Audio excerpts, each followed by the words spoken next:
What's up, guys? Thomas Mott here alongside Josh Davis. It is the Wednesday Linc Live, and we're here for an official Wednesday live show during training camp where there's actually things to talk about, Josh. The Eagles were at the practice facility today, the NovaCare complex, and a bunch of crazy stuff happened. My goodness, the rookies look fantastic. Jalen Hurts was really, really good. And we have a bunch of things to go ahead and break down. Welcome everybody in to the first live show of really the new football season. What's up, Josh? Heck yeah, I am excited to be here talking about Eagles. Needed after, been kind of a tough week, I'll say that. So be able to talk about Eagles, kind of decompress, mind elsewhere, be very nice. So I was looking, obviously, I mean, Twitter's blowing up today and getting all the footage. I think that was awesome. What was it? The Unscripted from YouTube. Like, if you haven't seen that, go check it out. The episode 1 of this year was fantastic. So it's always great to talk birds, but especially, because we've mentioned it so long leading up to camp, but it's like you're waiting for it, you want something, any sort of content, and now it's just overwhelmed with all this stuff, which is great. I mean, that's a good problem to have, but I love it. I can't wait to. I know we're going to get into so many different storylines just from day one.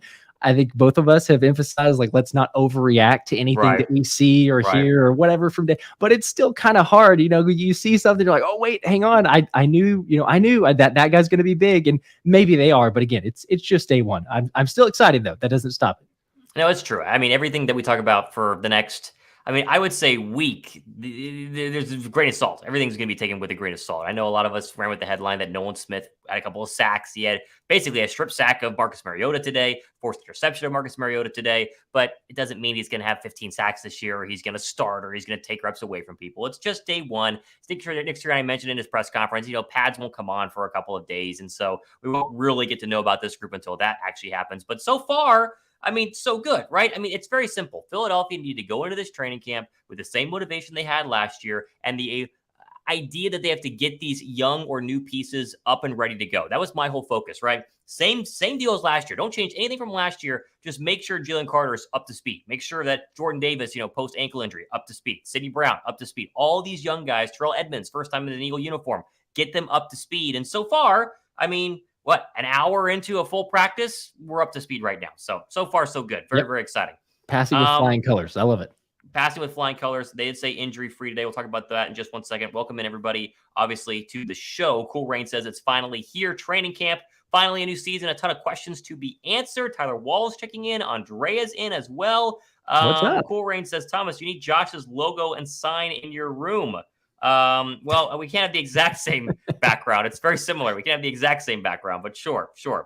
Ohana Means Family says, any concerns with Hassan Reddick's injury? No. I know that there were some other places that had it as a big headline, which it's not a big headline. They're just trying to get you to click on their content, but he's not injured hardly at all. He has some growing soreness, most likely from running, during conditioning a couple of days ago, or weightlifting, or, pulled something, whatever it is. It's nothing major. He's gonna be back this weekend. Nothing crazy with his workout videos were intense. So yeah, yes, it wouldn't be surprised. Yeah, there's probably some soreness there. And again, this is the time of year you're a little bit cautious. It's not like he's a rookie, so you're like, oh gosh, we need to get him out. He knows what he's doing. He's a consummate professional. There's a reason that he has 10 sacks or 10 plus sacks with 3 different teams. Like, he's gonna be fine. But yeah, I saw the same thing at first. Because I was late, I guess, on getting through the Twitter storm of everything going on. I'm like, whoa, hang on, what? And then I was like, okay, hang on, let's take a step back. Hassan's fine.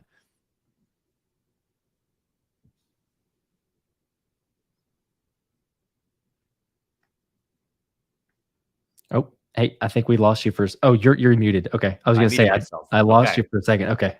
No, I was going to say, the only player, I'm black. The only, brand new setup. I'm trying to figure all this stuff out. We got new microphones, new lenses, new all sorts of stuff. So trying to figure things out. As I was saying, when I was muted, Devin Allen was the only other Eagle player who wasn't a full go today. He's still dealing with that ankle injury that I guess took place during one of his, Olympic workouts or Olympic runs. Derek Barnett did participate. He was limited. Avonte Maddox with a toe was limited as well. So day one health, right? Now, most teams, 99% of players are going to be healthy today. It's healthy a week from now and 2 weeks from now and 3 weeks from now. So each day we kind of hold our breath, and I browse Twitter much like you do, really just praying that nothing is going to go wrong and no one's going to get injured. But so far, so good. The injury with Reddick is not a big deal at all. And people who are asking about it, again, Tyler just mentioned it. We don't know how he had some groin soreness, but he had groin soreness. Now, again, if you've ever worked out, you ever lifted legs, you could do squat heavy, and the next day you have some groin soreness. It could be totally precautionary, and my assumption is that's what it was today. So not a big deal. Not a big Nothing deal major. at all. Totally fine. Totally fine.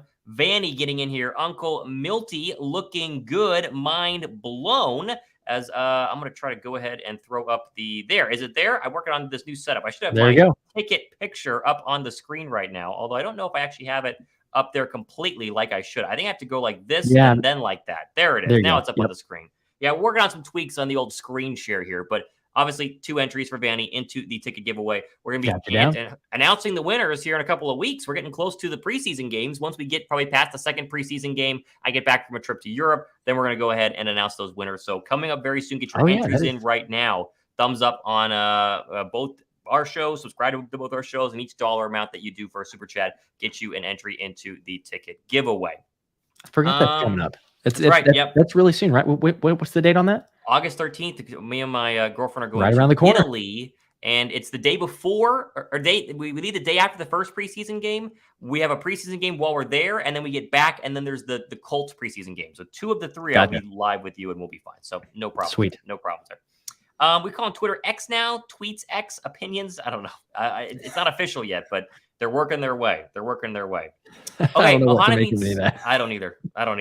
Ahaname's family brings up something that I was going to ask you about the quarterback and Jalen Hurts admitting today that they asked him. Now, I don't think that they just, asked him because they love Jalen Hurts. I think they asked all 32 starting quarterbacks, hey, do you want to be on our Netflix documentary? And Hurts said no. And, 29 or 28 other quarterbacks also said no. But I would have loved to have seen it. Last year would have been a great year to have Jalen Hurts on quarterback. But Jalen Hurts is not the kind of guy who would like that. He's very quiet. He only ever posts on social media, like before a game, a picture of himself, or if he's doing some sort of ad reader promo. That's it. He's never going on Instagram Live or posting stories. He's very much, tight to the vest or tight to the chest, as they say. And so I couldn't see him ever really doing it. I don't either. I mean, he kind of alluded to like there was a chance. He just said it's not the right time. But yeah, he was asked last year. He was asked this year. He said, no, it's not the right time. So there's a consideration, I guess, that would happen in the future. But yeah, I thought the same thing. It's like, yeah, that's not really surprising. Netflix, I'm sure would have been like, oh, we had a home run. We had 2 quarterbacks in the Super Bowl for, that'd be the best kickoff for any series ever. And, it was great already, but it would have been phenomenal. But yeah, I like it. Honestly, I'm about it because it just tells you the extra level of focus and like being 100% into it. Not that, again, Mahomes, he did it. They won a Super Bowl, whatever, let's not rehash the Super Bowl, but still it can work either way. But I just think that Jalen is 100% like, hey, we're going to focus on day one, head down. And there's some privacy things. I think Tua Tagovailoa also mentioned there's a reason why he didn't do it because it's so much access to your family. So I get it. And yeah, to your point, Jalen is pretty private. He doesn't post a whole lot. I think his agency manages his social media for the most part anyway. So a lot of the things that gets posted, it's not even him probably. So I don't know.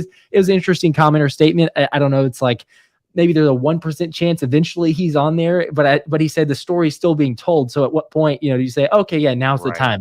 I don't know, but probably well down the road. 2 entries into our ticket giveaway for Pasofino. He doesn't do any sort of question, although I saw one earlier. It was a Twitter one. So, there's your Twitter question. But 2 entries in, Pasofino, chance to win 2 Eagles tickets to a game of your choice. Got you down. Another comment coming in from Ernest. Any word on the Kelly Green jerseys? I think that they have something wrong with them as to why they have not announced the Kelly Green jerseys yet. Because if you're going to announce them, you do it the day before training camp to drive up the hype. I think they're either delayed, they've had something wrong with, mass production of them all. You think about the Jalen Carter jerseys we got for 3 of our fans during the jersey giveaway. They still haven't shipped yet. I think there might be something with supply and demand. They don't have enough, or they don't think they can get enough for the launch. I don't know. But the fact it's taking this long when every other team has announced their alternate jerseys pre training camp leads me to believe there's something going on. Now, end of this week, I think, is the official announce date. The Twitter account for the Eagles, kind of hinted at it, but it's wild it's taking this long. Yeah. Absolutely wild. It is crazy that we haven't seen it yet. But to your point, yes, they're kind of alluding to it's August 1st-ish, I think, is it seems to be the consensus, because at first it was like, oh, we're going to have it before training camp. Then there was another report it's going to be August 1st. So now that we haven't seen it yet, it's like, okay, I guess that would be the more realistic one, but still nobody knows. And then they, trolled everybody saying, hey, do you want another week of memes that don't reveal anything about Kelly Green jerseys? So you do the math on that. It's like, well, okay, August 1st would be that date. So I can't imagine it's going to be any longer. There was some speculation of, okay, maybe they were waiting for the reveal. They get all the players back in the building. So now they did photos and videos and all that sorts of stuff for just kind of the promos. So, maybe you took care of it then, but I'm with you because it's taken so long and every other team has posted theirs. And you're like, oh, that one looks awesome. Oh, that's great too. Why can we not see our jerseys yet? So there's something that's going on, I feel like, because I don't know why we're going to have to probably get into August before we have these things.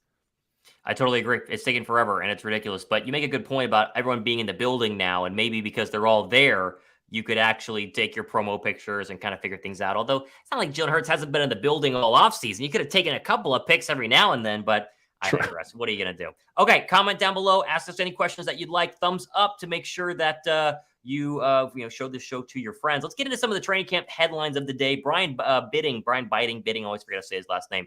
He makes a great comment that I want to ask you about because I know this is like your favorite player. You bought his jersey, which again has not arrived yet. He says, I love Nolan Smith. Cannot wait to see him live in game. We talked on this a little bit earlier for people just joining us. He had a really good day. Now all eyes are on him. And so it's not like he was flashing just to flash. He's flashing because one, he's good. And two, because everyone's watching him to make sure that, oh, did he win that rep? Did he win that rep? But apparently he had 2 sacks. One would have been a fumble. And he basically forced an interception on another pressure of Marcus Mariota. Your take on Nolan Smith day one, Mr. Nolan Smith lover?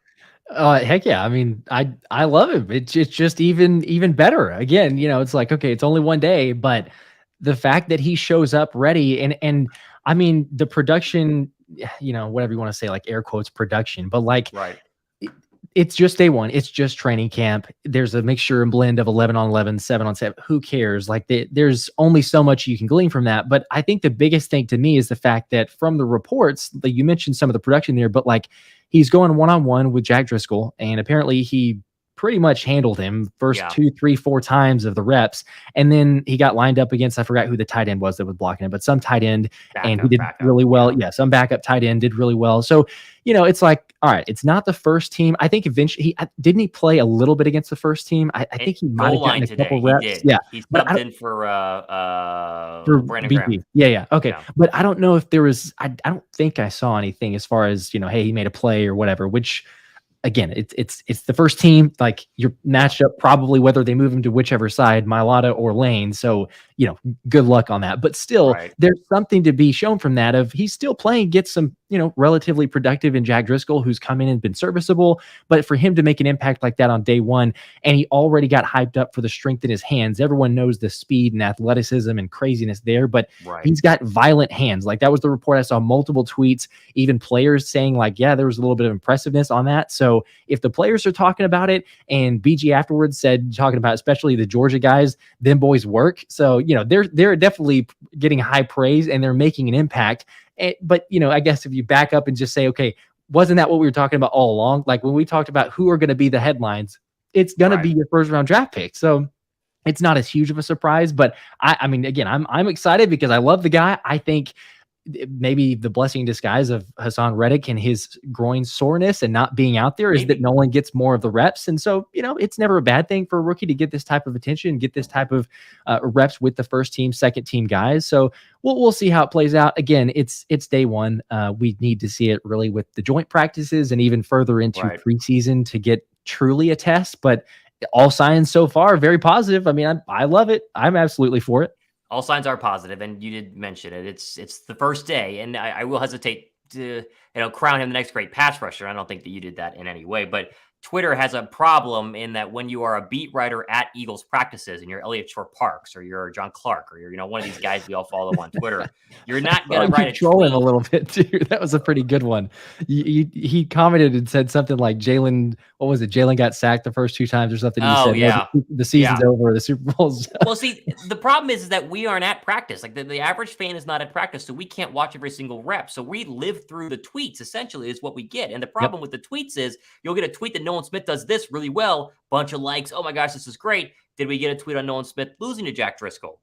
No, but did it happen? I don't know. I wasn't there. Same thing goes for, Jalen Hurts getting sacked. Jalen Hurts got sacked twice. One time was by Jalen Carter, apparently in the second team defensive line. But did we see Jalen Hurts maybe escape some pressure? Did we see Cam Jurgens make a good play? I don't know, because we weren't there to get tweets. And so tweets are great, and we use them all the time on our shows. We use them on Twitter, obviously, to retweet and show you guys what's going on. But it's just so hard to truly know if someone was great or not. But as you mentioned, all signs point green, all thumbs point up so far for the rookies. And all you want them to do is have some sort of impact. They don't need to be the best pass rushers on the entire football team this year, but, get a couple of sacks this year. Make some big plays. For sure. Show us why you spent the 9th and 30th overall draft picks on these guys. Those are very, heavily coveted picks. I mean, people wanted these guys. So I like what I saw so far. But if we see a tweet tomorrow that says, bad day for Nolan Smith, got abused by Jack Driscoll, Sua Opeta put him into the dirt, we can't all go, oh my gosh, he stinks now. And I don't think we will, but I'm trying to help the people watching. Crashing back down to earth. This can happen, right? This can definitely happen. Yeah, so. It can. And I can't remember who actually tweeted this. So I'm not taking credit for it personally, but I can't remember who was the person who noted it. But apparently Nolan Smith was flying all around the field again, which is what we've heard all the time, but from sideline to sideline, and he was always around the ball. So the comment was made, just wait, this guy's going to have at least a couple forced fumbles and or fumble recoveries, because his speed is just the difference, is the game changer. So that's what I like to see too, is you want the playmakers, you want versatility, especially in a Sean Desai defense. And it won't surprise me at all if we're seeing like, oh, there he is again around the ball, because he just has a knack for it. Right. So I love it. Another, while we're talking about the Georgia Dogs, Jalen Carter, obviously surprising, or however you want to say it, he was definitely impressive. Only day one, but the players are talking about him, coaches are talking about him, media obviously is raving about him. But what are your takeaways? I mean, what can we realistically, I guess, take away from day one, and what should we be saying after day one here? Well, I thought a big takeaway from day one that goes with Carter and some of the other players is what we talked about for weeks on here, is that the veterans will start day one. You can't read into much of the actual depth charts that you saw on the field, first team versus second team. And Carter was kind of in the mix on that, right? He was the second team defensive tackle all day long. He never got first team reps. It was Jordan Davis and Fletcher Cox. And it's like, okay, that's not much to glean from. But then you go from that to the safety spot. Terrell Edmonds, Reed Blankenship, both starters there. Second team cornerbacks, not Keely Ringo, not Zach McPherson. It was Joby and Greedy Williams who were back there. So, you take what you can of these sort of things, but Carter starting off as a 2, learning as a 2 with the second teamers, it's only a matter of time before he gets reps in there. Fletcher Cox will have rest days during training camp. He's old enough and it's earned enough of those to where you will see, did not practice today, Fletcher Cox. And that is when Jalen Carter, I'm really going to be trying to circle the tweets that come out about him or the videos that come out about him, because then he's going up against Cam Jurgens, or he's going up against Landon Dickerson, which I want to see a one-on-one of that, or, Jason Kelce. Yeah. Those are the days that I want to see. Second team defense, sacking Jalen Hurts. Great. I'm happy for it. Again, seeing the impact right away, but I'm very curious to see how quickly he's able to kind of climb up that ladder, because I think both of us can agree on running downs, it's Jordan Davis in there, but on any non-running downs, which is like every down but a first down, it should be Carter and either Milton Williams or Fletcher Cox. Now Davis can mix in, but we should be seeing Carter's, snap count really start to grow, especially with the first team as the training camp practices start to kind of ramp up. So overall, really good. Couple of things where we get into some of these super chats. I know we're a little bit behind. Andrea Donato Dragon, sit tight for a second. 0 on Sidney Brown today. I did not see one tweet on Sidney Brown today. I did not see one tweet on Keely Ringo today. One tweet on Moro Jomo today. There are other players who, because we aren't there, John Clark didn't mention him. Elitra Parks didn't mention him. We have no idea. No clue if Brown was good or not today, although I would assume if Sidney Brown did something good, we would have saw a tweet about it. So nothing yet. Yeah. But, it's the first one. What are you going to do? We can't have the entire scope of the team after 1 hour of practice. True. Yeah. And like what we said too, I mean, you're probably not, yes, for Jalen Carter, Nolan Smith, guys like that, they're going to get more reps. But for the other rookies, it's going to take a little bit, probably this first week, because the vets are going to be in place. They're going to see kind of how things work, how things go. They're going to be third team reps and then eventually getting in there. So it may take a little bit of time, but yeah, I'm with you. I'm like, I would have loved to hear a little bit something with Sidney Brown there, but we didn't really get much.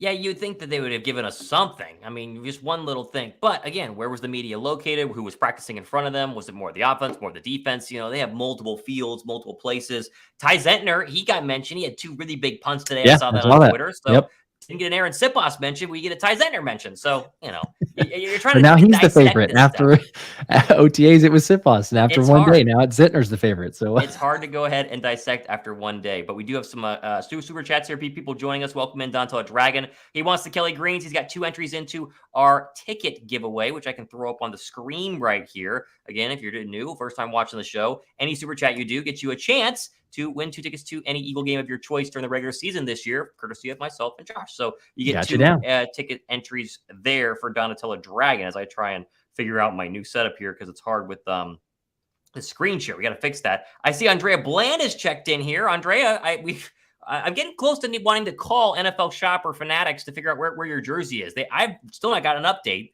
And we ordered those jerseys April, 30th, right? It was like the day after the draft. Yeah, like right that. after, so yeah.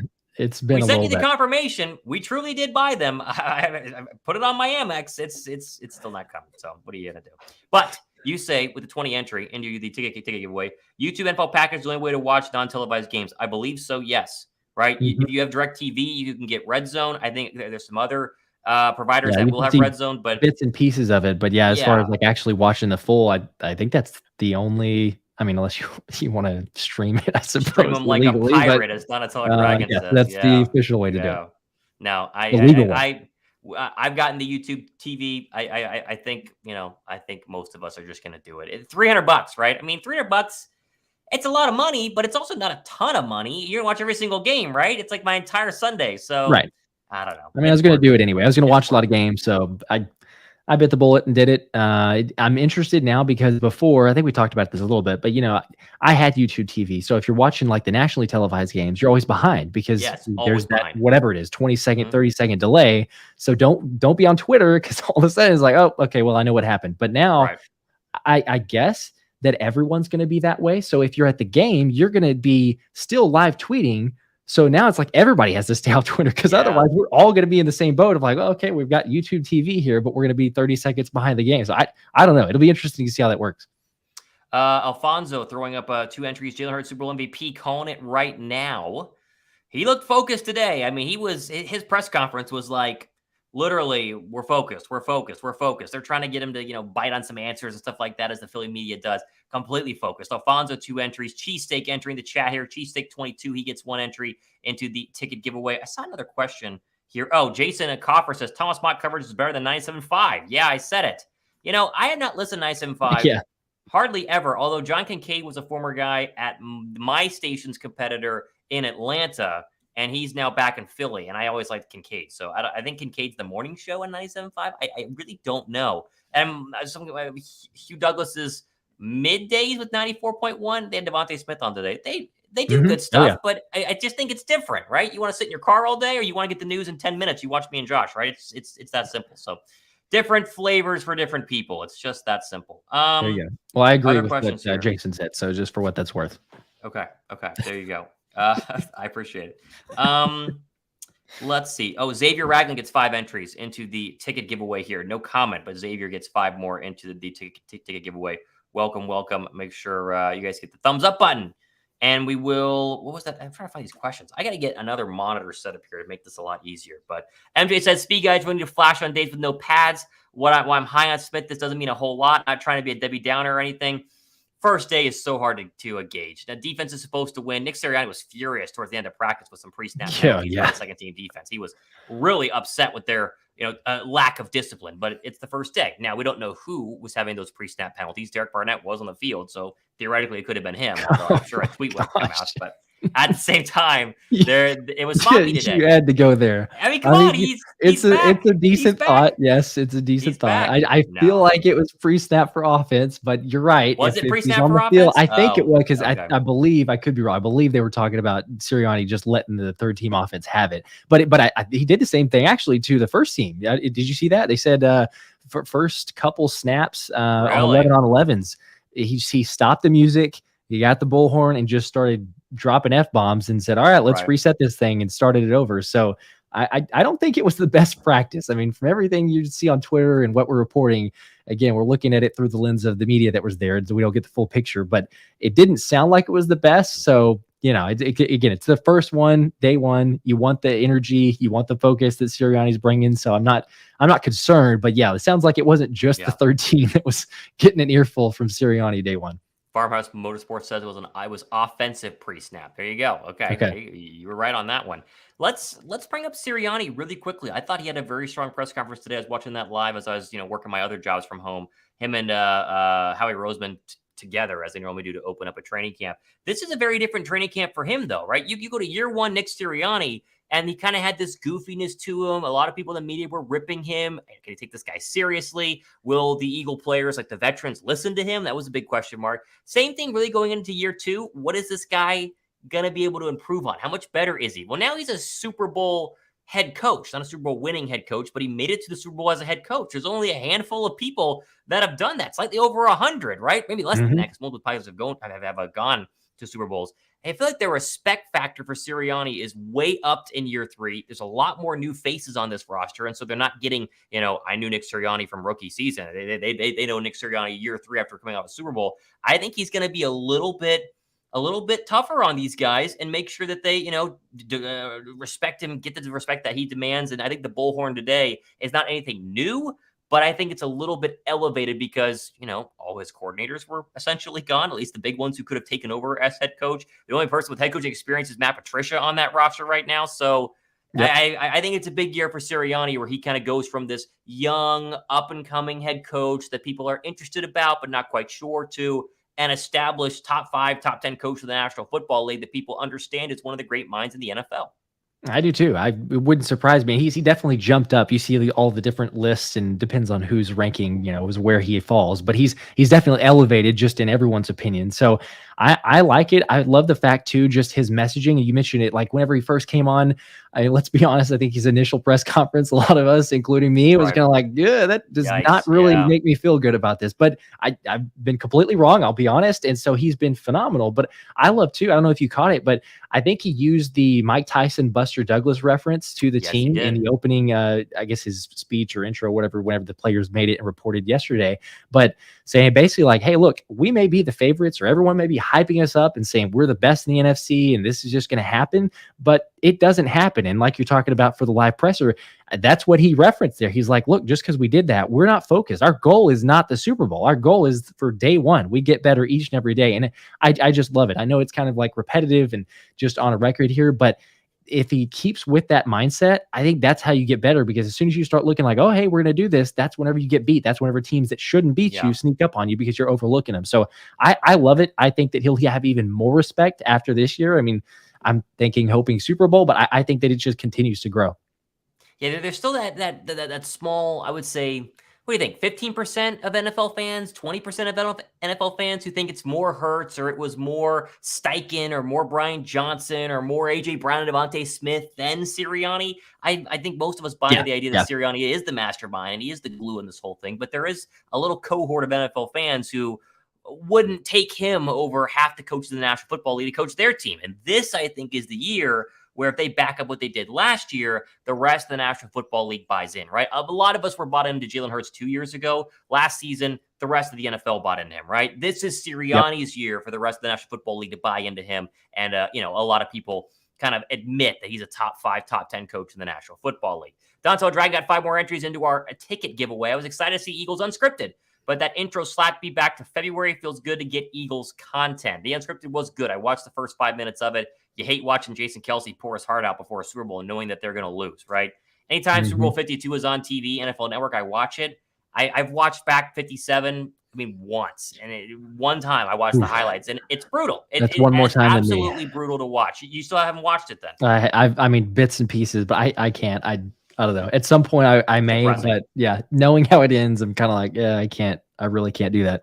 Yeah, no, it's a good point. Dontel, we got your 5 entries in there as well. Joey Shakes enters the chat. Joey, what's up, man? He says, what's up, Joey? Dylan Cardo make an immediate impact. Mark my words. Can't wait for full pads. This period is perfect time to make mistakes. I agree with that. When is full pads? How many? Completely. Do we have an official full pad date? I don't know actually off the top of my head. I know they posted I was going to say, wasn't it next week? They posted the full schedule. Was it John Clark maybe who had I think I saw it on Twitter from John Clark, but Yeah, I agree completely. Yes, once we get full pads, I mean, right now it's you're gonna get just a little bit. You're gonna have some players shining like what we've talked about. Try not to get overhyped. I got to ask you though, because I've been high on this player.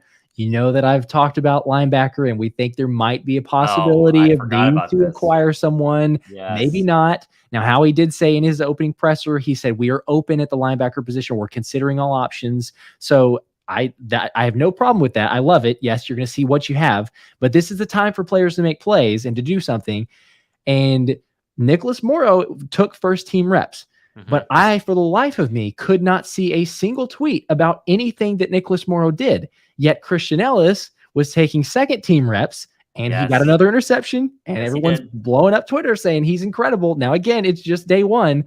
But what say you about linebacker battle? Is there someone else? Is Christian Ellis a possibility? You maybe thoughts on that with him or Nicholas Morrow?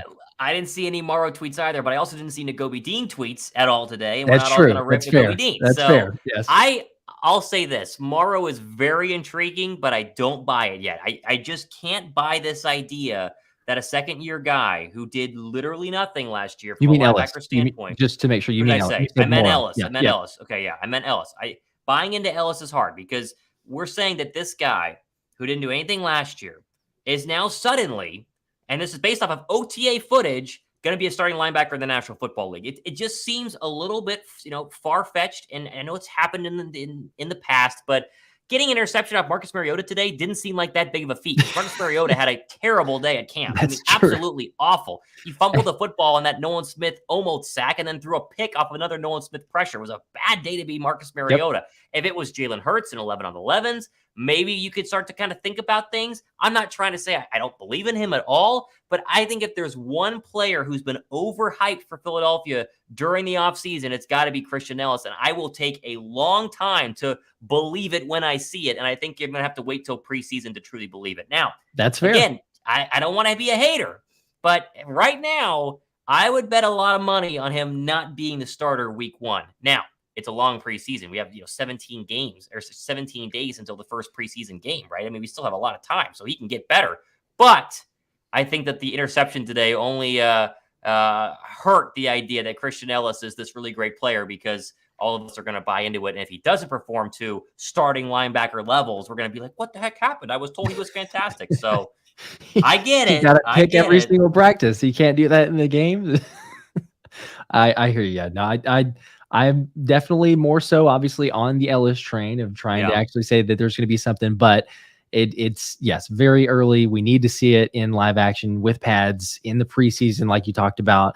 But I know it's early. I'm not saying like absolutely this is going to happen, but there is a common denominator. I will say there is a common denominator of some guy who can be a playmaker. We all know, we've all seen it. There's guys that just somehow have a knack for being around the football and making plays. And so maybe so. I mean, Christian Ellis, he did make an impact on special teams, but to your point, like we need to see him do more than what he played a few snaps in the Tennessee game. But other than that, like at linebacker, it was only preseason, right? Like there wasn't another game where he was actually out there doing or anything, making plays. So we'll see. Yeah. Mariota though, rough day today. I know that he is the perfect backup quarterback mold for Jalen Hurts, but I think Atlanta and getting benched, you watch the quarterback series on Netflix, it took its toll. I mean, seriously, it took its toll. He needs to really build up that confidence, or I would not be surprised if it's McKee or Ian Book, two of people we didn't hear from at all today, by the way, pushing a little bit there, especially if Mariota struggles during preseason. So I don't know. We'll see. Matt says, hey, gents, Paige's husband here. My buddy just surprised with tickets to a meet and greet and flag football this Sunday with the Birds. Super hype. That's cool. If I get a chance, what should I ask? Ask them if they want to come on our show. That's what you should ask. 100%. Yes. Each player. Hey, you want to go to the Thomas Mott show, the Wednesday Linc? We love that. No, I mean, I know you should ask him. Ask him. What would you ask him, Josh? A non-media question. The problem is we'd ask media questions because we're former, media members, right? I don't know what I'd ask him. I don't know what I would ask. I guess it's that's a really good question. It depends on the player, I guess. Yeah. Like, just throw out a hypothetical, Matt. Like just name a player on your next comment. Like say someone comes up to you, just you get a chance. I'd be curious because it depends. Like, I mean, I don't know if it's Nolan, I'd ask him like, where's his favorite place to eat in Savannah? Because we love Savannah, Georgia, and that's where he's from. So I don't know, just more personal question, I guess. But I always like the question to a player about another player. So if I was, with a defensive lineman or a linebacker, I'd say, hey, what's Christian Ellis like? What do you think of Christian Ellis? What do you think of Nakobe Dean? How does Nolan Smith look to you? Because they're, playing alongside these guys. They're not going to talk bad about them. They're not going to badmouth their teammate. But I would love to ask, Brandon Graham how Nolan Smith looks. So say, hey, Reddick, what do you think of Nolan Smith? And see what his answer is. So have fun, though. That should be very fun. Joey Shake says, seems like Budda Baker likes everything on Eagles social media, feeling they should bring in Yannick. Perfect fit, and Barnett is already dealing with an injury, LOL. I think Barnett's just dealing with last year's injury. He's coming back from last year's blown-out knee, right? I think that's the Barnett thing. Like he re-injured it recently. Am I wrong on that? No, I think he's just recovering or rehab, which he's trending in the right direction. But yeah, it is funny though with Joey's comment about Budda. I mean, he quite literally has been liking things that, for a little bit, it was like, okay, Jalen got a big contract. Cool. Like it, lots of players in the league are supporting it. But then whenever what was it? It's the Eagles schedule, and there was some other announcement or video that came out, and he's also liking those. I mean, I don't know that you're just going around every single team and go, oh, hey, their schedule. Let's go ahead and like that. So he is. He's definitely sending subliminal messages. I don't think he likes being on the pew defense. He's ready to come over to Philly. So if that were to happen, it'd be pretty exciting. I'm high on Sidney Brown. I think that there's some potential there, but you don't ever turn down. I don't think. I mean, an all pro, a guy who's proven and saying, let's add this to the defense. That'd be phenomenal. I don't know if financially that works out. Like he does want or need a lot of money, and that's the part where it's like, I don't know. You see how he's doing that. Yeah, I'm not sure either. I think Reed Blankenship is going to be one of the two starters. I truly think Edmonds is going to be the other starter. They showed you that today, albeit they are the veterans there. And Blankenship had some good plays based on things that I was reading. So it would take an injury. If Reed Blankenship blew his knee out tomorrow, knock on wood, pray it doesn't happen, I think you make that call, right? Terrell Edmonds has some sort of serious tear. I think you make that call. But as of right now, I think it's a little bit too early for them to make that call, just because if they cannot pay him $13 million and keep that for the trade deadline, when maybe you have an injury to a different position, you need to go get a running back, or linebacker is a big problem at the trade deadline. That I probably want to save that money for a position of need, because I don't think safety is yet. We got to wait and see. So I don't know. We'll see. There's speaking of, I mean, this is a little bit sidetracked, but we're talking about the NFC East. There was actually a safety that got injured. Did you see that? The Cowboys? Wasn't it safety or DB? Donovan Wilson. He got carted off today. Yeah. I missed that think one. It was non-contact injury, but he definitely got carted off. So I don't know. I don't know if there's anything yet. I was trying to find if there's an update.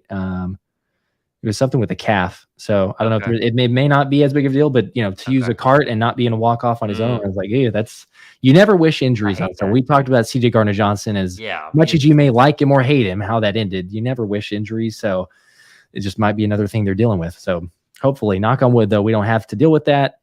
That is the one thing I will say is you're getting the crazy amounts of tweets and info coming in during these live open practice sessions for the media. It's the one bit of info that you just never want to see. So that's like the first thing is like, all right, nothing yet. Okay, practice is over. All right, you made it one day. You made it through another day. So hopefully the health continues. I remember there was that one-off season like 3 or 4 seasons ago, and it was everyone, like JJ Watt got injured, and then someone else big got injured, and it was like 5 big players suddenly, bang, bang, bang, all were getting injured. Again, you never want to hear that, Cowboy or not. It doesn't really matter. It's ridiculous. Keep giving us some comments down below. Philip says, love your guys' setup. Kind of looks like you're in the same room. I didn't try to model my new setup after Josh's setup, but I did want the black background. But now that I think about it, it does kind of look like we're in the same room, and that's not a bad thing, I would say. No, it's not great. Bad at all. Thomas is literally right across. No, I'm just kidding. It's this way. I got to reach this way to get over to. Yeah, I wish. No, we're very far from each other. Very far from each other. Let's see. Where are we going here for some of these questions? I got to catch up. There's a lot of questions here. John Doe apparently is spamming here. Here, watch this. I can ban him. Boom. There you go. You don't have to see more John Doe stuff. I have that kind of power. No more John Doe in the chat.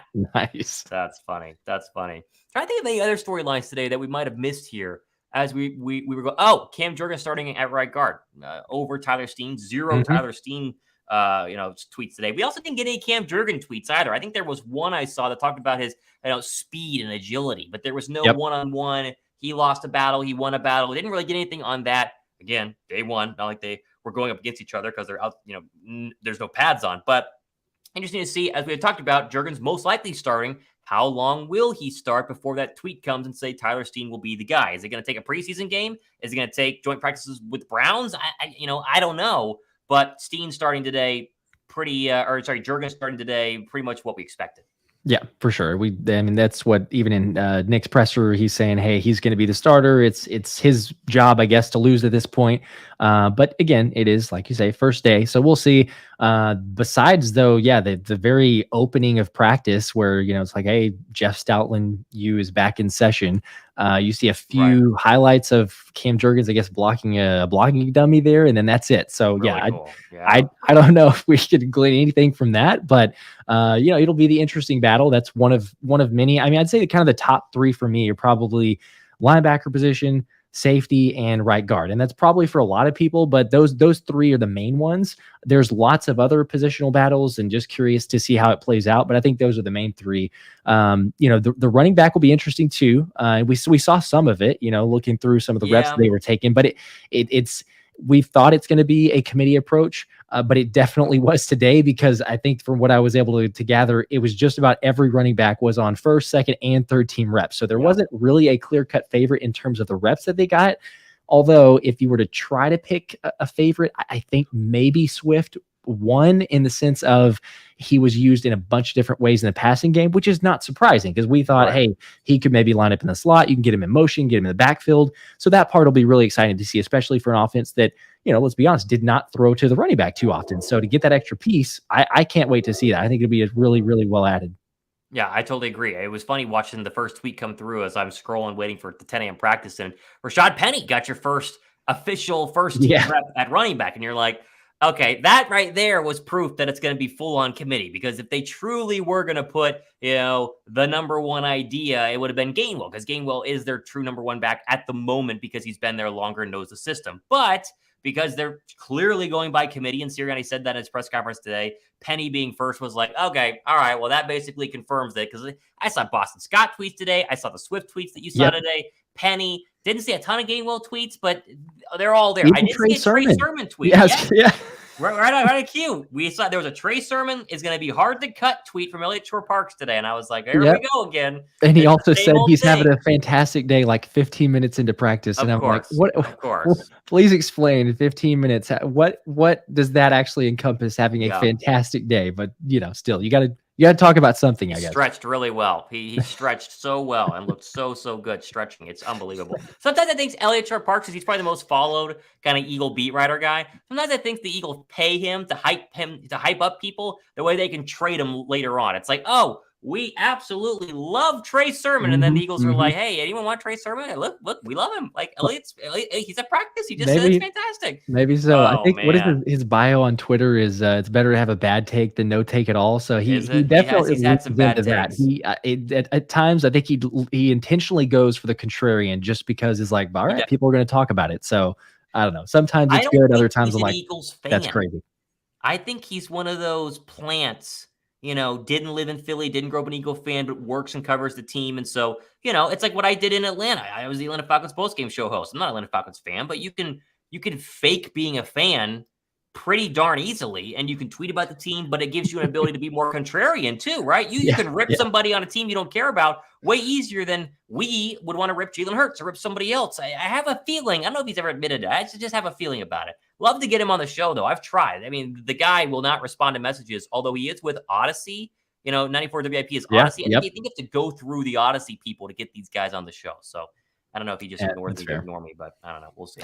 Jason Coffer, 5 entries into our jersey giveaway. We don't have any sort of comment with this, so nothing to mention, but is what it is. We appreciate the 5. Got you down. We're getting you entered into the jersey giveaway, which you can see on your screen right here as I try and switch back and forth between screens, because I only have one screen to go through right now. So I got to do like this and like that. So you get a little preview of my StreamYard there. Christopher Ray says 94 WIP loves playing victim and spinning narratives. I don't know if Not all of them. I think as far as local radio goes, they have a very strong lineup. I would argue they have a very strong lineup for any local radio station, to where most of the shows are listenable. There's a lot of local radio where you have one show out of the 4 during the day, midday, afternoon, evening drive, that you can actually listen to that isn't total homer stuff. I think WIP does a pretty good job. Yeah, I mean, there's some, I'll say. I guess you get it always for radio. You got to have something to talk about, so you got to get people stirred up. I like listening to Joe Giglio and Hugh Douglas, Do you? but at the same time, I like it because Hugh, to me, is hilarious. Like, some of the comments that he makes, just getting player insight and everything else. But there are times that, like, Giglio goes out there very much, to me, like Shore Parks, of just like a very outlandish comment, or just like, oh, okay, most people are probably not going to like this. So, but again, I mean, it's kind of the nature of the business. What are you going to do? Especially in the off season, I'll say that during the off season, there's not a whole lot to talk about. So let's just put something out there that's going to probably fire some people up. But it's kind of all over the place. So you get it every once in a while. But yeah, Hugh, to me, he's hilarious. The thing I think this was the funniest was actually him commenting about the what was it, the bike ride after he did that. Did you see the clip? He was like, there was the charity event where AJ almost got hit, but did not. But he was talking about, he was like, man, he's like, bike riding. He's like, that's not for everybody. He's like, that bike seat was way too small. He's a big dude. Hugh Douglas in person, big dude overall. I remember the first show I ever hosted in the morning with Hugh Douglas, because it was like I was filling in and his normal co-host was out, and you get there at 5 a.m. and he's got a towel over his head, his headphones on, he's sitting in the corner. It's like, all right, here we go. Hey, Hugh, let's host a 4-hour show today. But he's very professional once he gets on the air, and he's fun to talk to off the air, but very intimidating at the very beginning. Very intimidating. But he's a great hire by 94 WIP. I mean, it seemed like it took him too long to figure that out, that he was fantastic. He was morning drive, top morning show in Atlanta for a long time here. So, yeah, no, good to do. Speaks for itself. He didn't fit in the hat that you sent him, right? Didn't you send him the hat? No, he didn't. Not even close. Again, I can imagine his helmet size. Holy cow, that is the biggest. It's like 2 of my heads put together. Massive. If I put his helmet on, it would like go down to here, probably just whoop all the way over my shoulders. Defensive line. That's why he was so good, though. I mean, massive guy. Really good. What about, we talk about massive defensive linemen. This is a little bit, I guess pre-camp, because it was whenever they reported, but we haven't gotten a chance to talk about it yet. But Milton Williams, I mean, the picture that came out on Twitter, looking absolutely swole and ready for camp, in incredible shape. And, people were like, hey, he's the next Aaron Donald. And again, you could just say whatever you want to, but as far as the athleticism and him having another year under his belt, hopefully getting a little bit more plays too, or a little bit more action with the reps that wise, I am excited for him. It's interesting to see, but that's another one I was a little bit surprised we didn't hear or see anything from what I could recall today of Milton Williams, because it was a lot of hype right before as the reporting, like, oh my gosh, he looks phenomenal. And then we didn't see or hear anything. I don't know if you caught a glimpse of that, or, any tweets about him, but I'm excited to see what he does. I was just kind of a little bit surprising we didn't hear anything. We heard nothing. I mean, there was 0 tweets on that. Although I will say, when it comes to defensive linemen, not having pads, it's really hard to kind of gauge, because they're not doing the one-on-one drills. They're not lining up Lane Johnson versus Milton Williams and letting him just go at it for 4 or 5 seconds. So it feels like we're going to get those sort of things once the pads come on. Today is more skill player makes a play, Jalen Hurts makes a good throw, somebody gets the interception, there's some additional pressure from a rookie, because we love the rookies, right? I just feel like it's not quite time to get that sort of conversation happening. Excuse me, because of the severe lack of pads right now.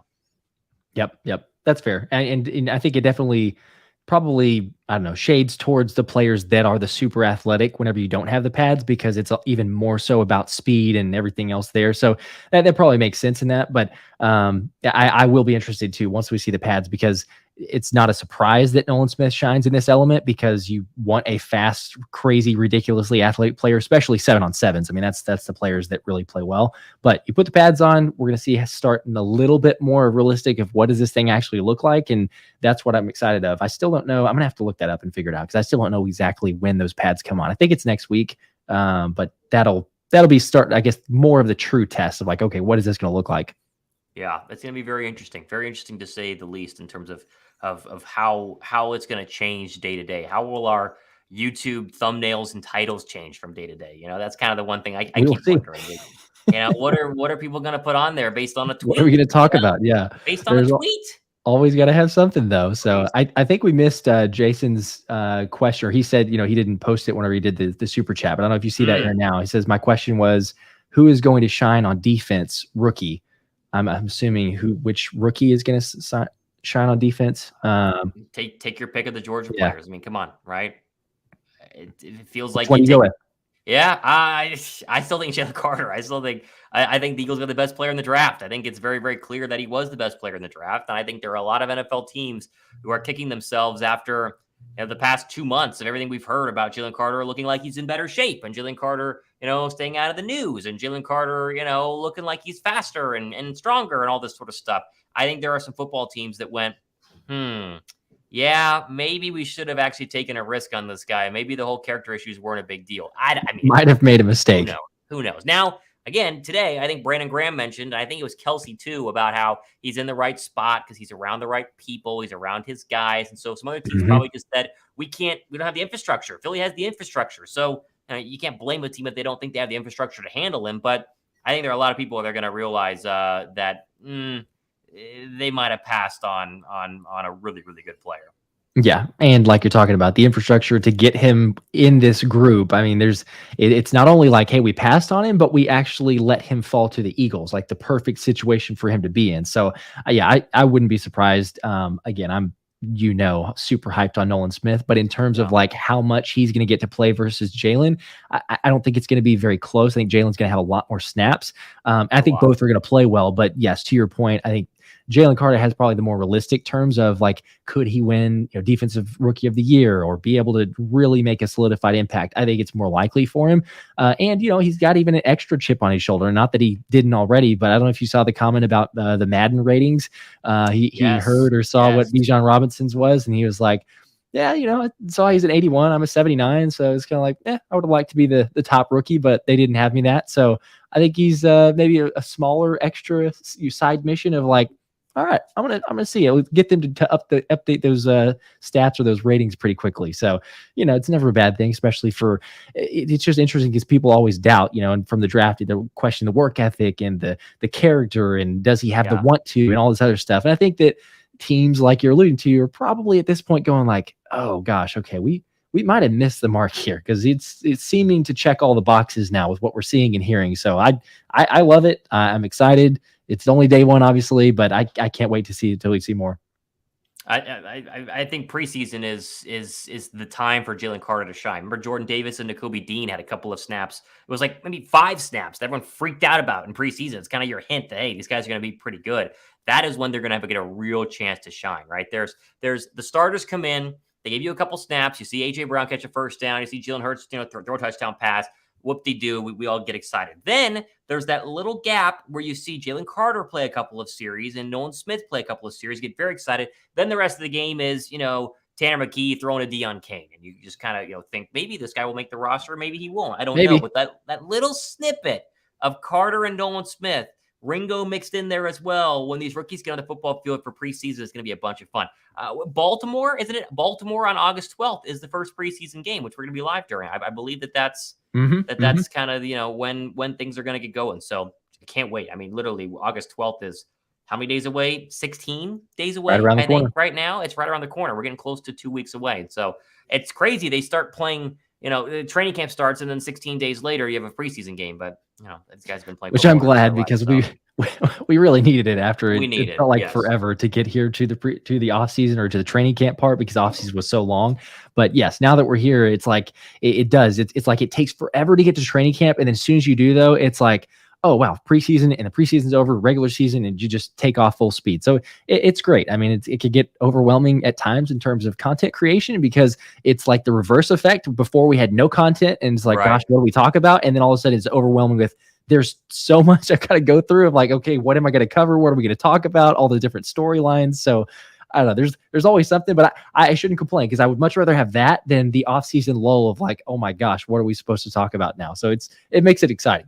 The offseason is always just long enough to where the final couple of weeks you truly are tired of making up stories that don't really exist and talking about things that aren't really a big deal, but it's the only thing to actually talk about. And then, like you said, you get here and you're like, oh my gosh. I mean, today on Twitter, I think I bookmarked like 25 tweets. And I was like, how am I going to put 25 tweets into my show? And you start kind of editing the show together and you're like, okay. I make some things around a little bit here. That one can stay. That one can go. A lot of them are repetitive. John Clark says Nolan Smith looks good. Then Victor Williams says Nolan Smith looks good. Then Usher Park says Victor Williams look good. It's like, whatever his name is, Nolan Smith looks good. So you got to, sift through it all. It's got to be tiring being a beat writer too, because you're at these practices. Again, you're not seeing a ton of stuff because you're so darn far away. And yet each day your column in the Inquirer has to have some sort of storyline to it. It's got to be tough. It's very, very tough. Yeah, there's always something there. But I take it back. Actually, we were talking about Sidney Brown, and I forgot. I did see one tweet. Did you? I did, but it's not. It's kind of humorous. But there's always the water ice guy, right? Like so. That's right. The guy. So Sidney Brown was the honorary water ice guy, carrying for. He had quite a bit that he was, I guess, taking around to the rest of the group there. But other than that, I didn't see or notice anything. So it's kind of unfortunate for him. But talking about the defensive backs, there was apparently out of all the, hype and everything else, again, it's just day one, but James Bradbury seems to be, I guess, more so the consensus MVP of day one. I don't know if you saw that, but for his plays that he was making, the pass breakups, really looking sharp. According to the media, which to me was a little bit surprising because, it's like, okay, I could see where you're going to try to hype up the rookies even more. So they're going to say, hey, it's Nolan Smith or hey, it's Jalen Carter.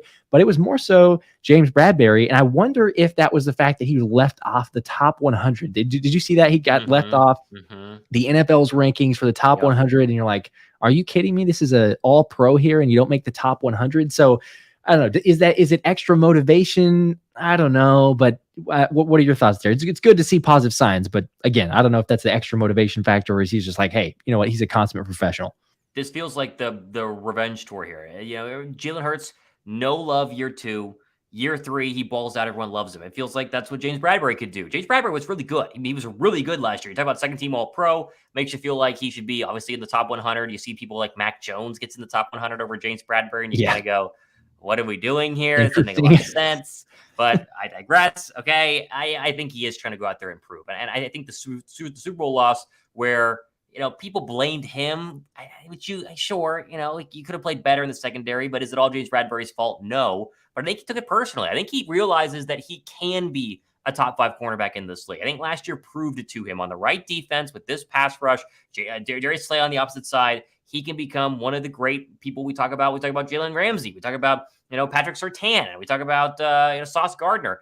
Not there yet, but you could prove that this year. He has the ability to prove that this year. And so I think he's taking it very seriously and wants to go out there and show everybody, hey, listen, I'm not just a number 2 to Darius Slay. I'm not the guy that held Juju Smith-Schuster in the Super Bowl and got worked in the Super Bowl. I'm really, really good. My second team All-Pro should prove that to you. And getting left out of the top 100 is just more, icing and on the cake and a chip on the shoulder. There are quite a few Eagles that have a chip on your shoulder. You think about a Super Bowl team that was the best roster in football last year, and yet think about all the guys who have chips on their shoulders, the entire running back group. You get into, Quez Watkins.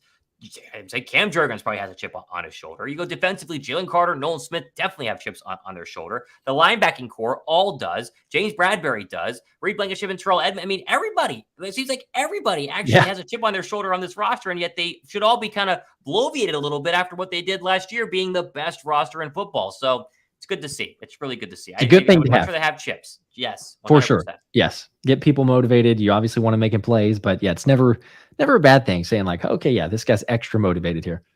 Hi, Philly Guy 419. 5 entries into our ticket giveaway here. I know Hi, Philly Guy 419 has entered before. It might be the first time. Josh will confirm here. It is his first entry. First time. Yep. There you go. You got 5. There you go. Got you down. Yes.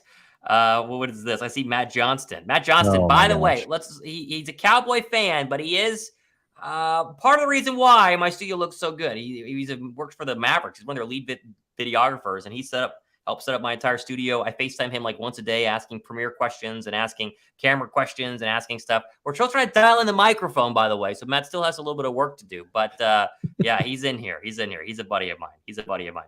Devin Jacobson says, any update on the fantasy league, Mott? I mean, we kind of broke it down last week. 4 12-person leagues. You're going to enter via some sort of, sign up online. I haven't figured out exactly how we're going to do that, We but haven't sign up started it online. yet, but I don't draft till after the second preseason game. In my personal fantasy football league I've been in for the past 10 years, and I'm the commissioner, we don't draft until after the second week, because the second preseason game, you're officially not going to have most likely any sort of injury. And I refuse to ruin my fantasy football team because so-and-so blew his knee out week 1 of preseason, and I took him with the number 8 overall draft pick. So much like that, I think we'll be picking around kind of probably when I get back from Europe, on August 24th. Between that and the first week of September, we'll have our fantasy draft. So, yeah, it's coming. works. It's coming. Yep. So, let's see. And they're in favor of that. Matt, are you a Cowboys fan? Why are you in this live? And Matt said, "Got a spine Birds fan savior." That's actually all right, fair enough. Pretty funny. Yeah, you got a spy. You did do it. Dak Prescott did throw an interception in practice today, Josh. Did you see that? He said he was going to stop doing that, and he threw one today. I did. It was a batted ball. It was a batted ball, so it wasn't fully his fault. But for the man who is going to throw less than 10 interceptions this year, he promises he's going to do it. He did throw one day one of training camp. So very interesting right there. It's made headlines very quickly as soon as it's like, oh, hey, he's not supposed to be throwing these interceptions, but there's already one, and people are going to count them. So that's why you don't give a number.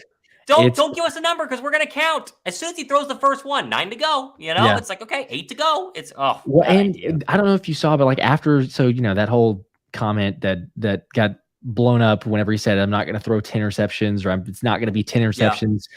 So then there was another report that came out of he actually didn't say that, and someone was saying he was saying like tipped interceptions. I can't remember what the full tweet was, but yeah, there was someone trying to justify it. So I don't know if that was what he said or not what he said, but they're trying to maybe make it not as big of a storyline. But either way, it's like people took it and ran with it for at least a day, and so for it to then be clarified later, I don't know. Maybe he did say it, and then he was like, oh, I probably shouldn't have said that, or unfortunately it got taken out of word, or out of context. But either way, I mean, it's like, sorry, everyone's pretty much heard that or interpreted it that way. So now he's going to have a Dak interception counter is what's going to be going on. So hopefully he gets to the 10 really quick. It'd be nice if like he gets 10 whenever they play the Birds, because then we can even give him more crap for it. But yeah, I mean, anytime you say that, obviously you're going to get a lot for it, especially in training camp. Even as we're seeing, you throw an interception. Okay. All right. Let's see it. Let's see if you can not throw 10 interceptions this year. Dallas gave $97 million guaranteed to Trayvon Diggs yesterday. Haven't paid Zach Martin. He's a no-show at camp right now. I mean, Diggs is a fascinating character because he's really good at times. But then the first couple of drives of that Cowboy game in Dallas, he got torched by A.J. Brown, and then Jalen Hurts being the quarterback. So I do think Dallas is interesting this year, with Mike McCarthy saying they're going to run the football a lot more. And it's like, okay, I understand that. But are we saying that your quarterback, who you gave a bunch of money to, who's in year 8 in the league, no longer can be trusted to throw? Not a good look. And 2, you're going to run the football more. Okay, how about Tony Pollard coming off of a broken leg late last year? He's your feature back. I know they drafted that K-State guy whose dad plays for the Cowboys or whatever. Sure, maybe he can be, Deuce Vaughn can be good this year or not. But the whole idea that they're going to run the football more to not throw interceptions is not a good look. If that happened, if we said that about Jalen Hurts, the entire media would bail on Jalen Hurts. If Nick Sirianni said, we're going to make sure Hurts throws less picks by running the football, that would be wall-to-wall coverage on 94.1 WIP and the Fanatic, and they would be ripping him up and down. So can you imagine what the fan is doing up there in Dallas, and what the ticket is doing up there in Dallas with that comment? It's probably not fun. It's probably not fun. Yeah, there's definitely some questions or some comments on it. It's certainly making headlines, I'll say that. But it's fun, right? I mean, being in Dallas and hearing some of the like, oh wow, okay, this is actually what's going on here. But it's interesting too, because even Jerry Jones was saying like what he said to the effect of something like, just don't turn the ball over, like talking about Dak Prescott. And it's like, okay, that's I mean, again, when you say that, it like, what do you expect? That's just not a vote of confidence if you're saying that about your quarterback. But then he also came back and said, but I believe we have a chance to be contenders this year. And it's like, oh really? Sure. Huh? When have we not said that over the last 30 years? Has there been an off season of the past 30 years where it was kind of like a, I don't we don't think we're gonna win this year. That's gracious. No. Philip J, 2 entries. Birds in the chat. You think we're going back? Well, there you go. Got some birds in the chat right there. 2 entries for Philip J into our ticket giveaway. 2 tickets to any Eagles game that you possibly could pick in the regular season. And we're going to announce those winners coming up here in a little bit. In a little bit meaning like preseason, not later on in the show. Yeah. Make that very clear. Okay. Very clear. Isaac says, hey, guys, really thought we would draft Jaren Hall from BYU, the quarterback. Sadly, he got picked by the Vikings. He's an undrafted rookie quarterback rather than McKee. 0 tweets on Tanner McKee today. We had a Jalen Hurts stat breakdown. He was 6 for 10, 2 touchdowns, 0 picks, 2 sacks. Because, of course, people track that sort of thing. Yep. 0 on McKee, 0 on Ian Book. I mean, I'm sure we'll get him eventually, but I have no idea how Tanner McKee looked today. There was one video of him, and he was throwing footballs from a trash can into players' hands about 4 feet away. That was your highlight of Tanner McKee today. As they went through the ball security drill. Yeah, that's yes, I think the only thing that I saw. So that was it. Yep. A lot of fun. I don't know. Yeah. I mean, from what I saw Jaren Hall in last season, we saw him very closely in the heartbreaking loss to that Baylor had. He was fairly impressive, but at this point it's like, okay, you're still talking about a backup quarterback. So it did surprise me with the McKee drafting, just because, like, I don't know, scheme wise, it didn't seem like, okay, is that the player that's going to be similar to a Jalen Hurts? And we didn't have Mariota, but now we do. We got Ian Book. I don't know. It's a little curious, but maybe they see or obviously they see something, but maybe there's something that comes from this in camp. So I don't know. We'll see. But yeah, I'm with you. We didn't really have anything other than maybe he was the guy in the pre-snap, difficulties that they were having, and Nick Sirianni yelling at the squad. Right. I don't know. We'll have to get some more info on it. Obviously, it's just day one, but it was a little unusual, to say the least. Again, because situationally and scheme fit, I don't know that I think or thought that he was the best fit, but maybe it proves wrong.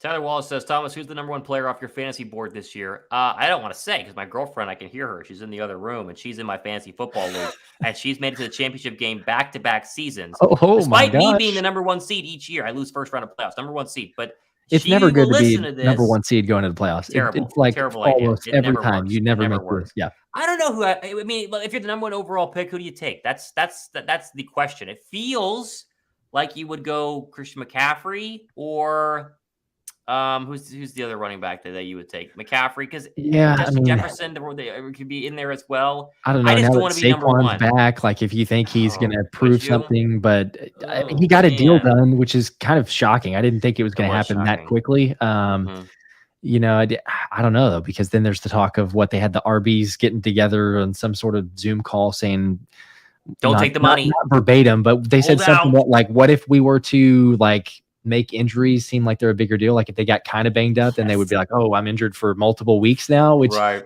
I mean, it's not a good situation for either, the players or the ownership and the teams. And I get it, because they get used a lot, but for their usage, they're not paid very well. So, but then you've got the whole, our running back's worth it, and you can get into all those arguments. But I don't know. I mean, first player, I probably would go with a receiver, quite honestly, because I don't know exactly what the stats, the data would say on it, but I feel like there's less chance of injury. It seems like I always draft a running back high, and then it's like, oh gosh, they're out for the season or out for multiple games. You can still have a receiver, but I'd probably go with Justin Jefferson, honestly. Like, that may be a reach to some people, but it feels like that's the more secure play, and he's a stud, obviously, too. So I'd probably go that way.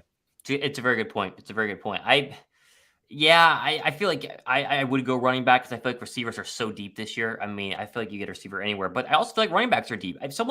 Almost all of us are going to take Swift or Penny in the 6th or 7th round and feel very good about that as RB2. So, it's deep. But the problem with the fantasy football draft is you have guys in mind, and then they go 2 rounds before you were going to actually take them. And so you're like, okay, well, so much for that. I'm not going to be the guy that I want. So most of the time, I prefer to not be first pick, because to me, it feels like you're a little bit in like a reach mode, or do I go with just the consensus because it's the consensus? And I don't know. It's like, if I can be like maybe 3rd or 4th, I feel like that's usually a better spot to be in, at least for me, because it helps me to narrow it down. Like, all right, cool. You took some of the guys I was maybe considering, but now it's in a better spot. So I don't know. You always can't go like too wrong picking a tight end like a Travis Kelce very early, not first round, but like if you're like back of the first round, kind of get him on the 2nd round if he's still available. I've done that too before. It's kind of nice to have a tight end that's putting up better than almost every receiver stats because it's just that extra bonus. But I don't know. It's usually in fantasy. That's why I say that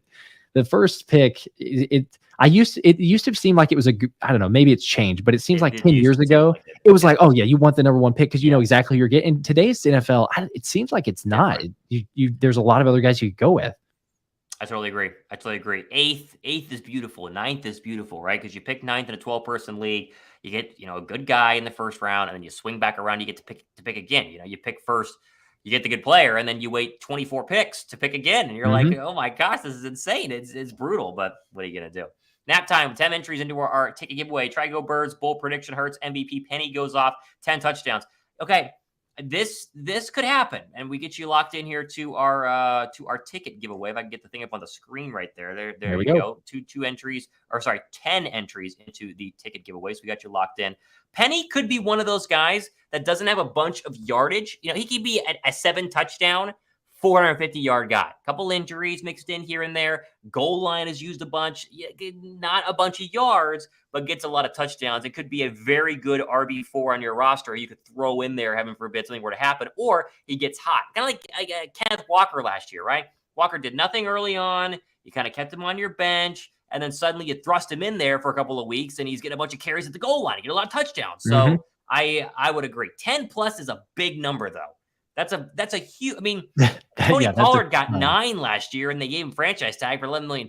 So it's a lot. It's a lot. I think 7, 6. It'd be awesome if he does, because I mean, especially just look at the value that you're paying him on his contract, and he's giving you back 10 touchdowns. But to me, that if that happens, I feel like that would be kind of telling of the Birds are definitely far less quarterback runs by design for Jalen Hurts, but maybe even less in the quarterback sneaks possibly. Because I don't know that you're going to have 10 touchdowns from Penny unless it's that's true. All right, hey, it's at the 2-yard line here, and what would we normally do? Well, we do the quarterback sneak. Now let's just go ahead and put Penny in there, which, I mean, if it works, I guess that's fine because you want to limit injuries. But even from what I think Sirianni and some of the other players have said, it's not there's injury risk on every play, but it's not as big of a deal. And, Hurts is fine with it because he says nothing's changing. I'm going to be dynamic and be this, play in all facets of the game. So, I mean, I don't know.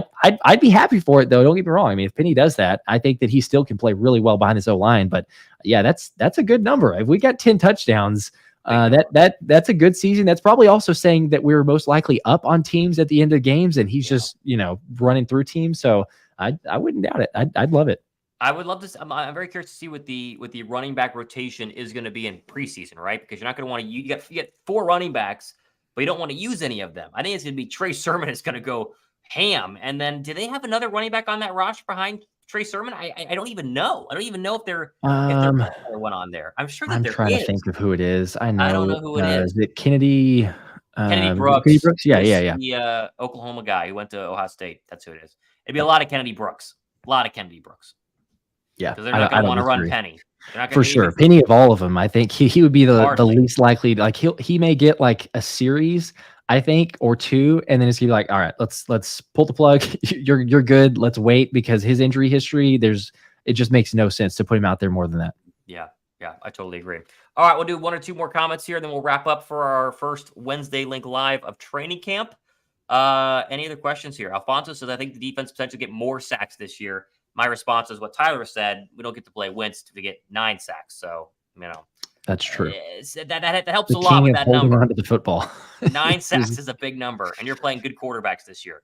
Did you see the Hard Knocks preview of Sauce Gardner and Garrett Wilson on Twitter? Did you see about that? I did not. That was good stuff. No. It's their first preview of Hard Knocks. It was always crazy to think that they shot that footage 2 days ago, and they already have it on the cutting floor, and they're getting it ready. But yeah, Hard Knocks is going to be fun. It starts up next week, I think, is your first one. So okay, I'm going to have to go take a look at that.